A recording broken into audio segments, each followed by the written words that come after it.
நாம் இப்போ இங்கே வந்துருக்கோம்னா வெள்ளை கோவில் வந்துருக்குறோம். வெள்ளை கோவில் எங்கேன்னா உங்களுக்கு தெரியும்னு நினைக்கிறேன். எங்கள் கடை பேரை காணுமா? இருங்க வெயிட் நம்ம அபினோ மளிகை கடை பார்த்தீங்களா? இங்கே என்னென்ன ஜாமான் வேணுமோ எல்லாம் வாங்கிக்கலாம். வாங்க. உங்களுக்கு என்ன பொட்டுக்கடை வேணுமா, பொறிவுடல வேண்டுமா, என்ன எள்ளு வேணுமா, இல்லை விளக்கெண்ணெய் வேணுமா, எல்லாம் வேணுமா அதை பார்த்துக்க வந்துட்டா பாருங்க. காலையில் அன்னைக்கு தான் விளக்கு மாதிரி வயல் பண்ணி அதுக்குமா பிஞ்சு போய் போட்டுக்கிறதுக்கு ட்ரெஸ் வேணுமா? இங்கே வாங்க, வாழைப்பழம் வச்சிருக்காரு. இவங்க நாய் சங்கிலி இருக்கு. எல்லாம் வாங்க, அண்ணன் கடையில தருவாங்க. அவளுக்காண்டியே செஞ்சு வச்ச மட்டுமே எல்லாம் வாசலில் கட்டி தொங்க விட்டுருக்குறாங்க. ரொம்ப வாய் வச்சுருந்தாங்கன்னா கயிறு வச்சுருக்காங்க, மூக்கயிறு மூக்கு குத்தி கூட்டிகிட்டு போயிட வேண்டியது.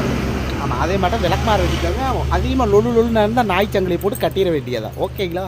உங்களுக்கு எல்லாம் வேணும்னா நம்ம அபினோ மளிகை கடைக்கு வாங்க. எங்கே அடடா அங்கே இருக்குது பாருங்க. நம்ம ஐஸ்கிரீம் வேணுமா வந்து சாப்பிட்லாம். ஆனால் காசு கொடுக்கணும். காசு இல்லாமல் எதுவும் கொடுக்க மாட்டோம். யாரும் சும்மா கடன்லாம் கேட்டிங்கன்னா கொடுக்க மாட்டோம். ஓகேங்களா?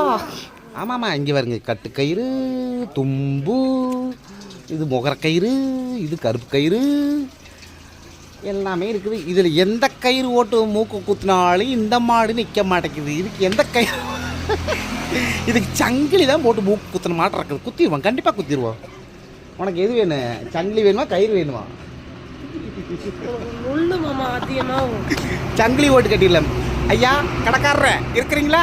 எங்கே ஐயா கடைக்காரரை காணுமா? நான் எங்களை யாராச்சும் பார்க்கணும்னா அண்ணங்கிட்ட வழி கேளுங்க. அண்ணன் வந்து வழி கேட்டிங்கன்னா அபினோ மல்லிகல் வந்து வழி கேட்டிங்கன்னா கண்டிப்பாக சொல்லிடுவாருன்னு நினைக்கிறேன். ஆனால் அட்ரஸ் தெரியுமாண்ணா? தெரியுமா? தெரியுமா போனீங்கன்னா அவங்க அந்த முன்னா இருப்பாங்க, மாடு மேய்ச்சி அப்படின்னு சொல்லி விட்டுருவாருயா. அப்புறம் கடன் கேட்குறே அவர் தரமாட்டாரு. ஆமா, அவர் கொடுப்பாரா கொடுக்க மாட்டாரு நீங்களே ஒரு கணிச்சு சொல்லிடுங்க. பார்த்தீங்கன்னா கண்டிப்பா தெரியும் இவர் ஆவாரா ஆக மாட்டார்.